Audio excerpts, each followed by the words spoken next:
айтып қойды. Алла Тағалам робың шешім шығарып қойған да. Бұйрық беріп қойған, шешім шығарып қойған. Емне деп? Сіздер Алладан башқаға сыйынбағыла деп. Алла та'буду илля ияху, Аллаға ғана сыйынғыла, Аллаға ғана ибадат қылғыла. Сілердің жүгінгеніңер, сілердің сыйынғаныңар, сұрағаныңар, жалдырағаныңар, арызданғаныңар, үмітіңер, қорққаныңар бір ғана жаратқан Алла субханаху ва тағала ғана болсын дейді. Мұнеке, ибадат бізге Аллаға ғана. Құрбаншылық емеғі отауыз ғой, чалауыз ғой. Бисмилля Аллаху акбар деп. Пәләншеге, түкіншеге жоқ. Bir ғана Алланың атыменен ғана қан шығарылады. Bir ғана Аллаға ғана сәждә қылынады. Bir ғана Алладан ғана сұралады тоғандар.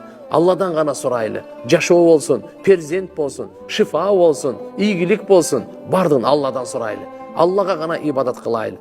Барды қазынасы Алла Тағаланың қолында. Барды құдіреттің қазынасы Алла Тағаланың қолында. Алланың қазынасын чегі жоқ, түгенбес, өчпес, бүтпес жаратқан Алла субханаху ва тағала. Бірінші ошон үчүн Алла менен мамилени оңдойлу, Алла менен байланышты бекемдейлі.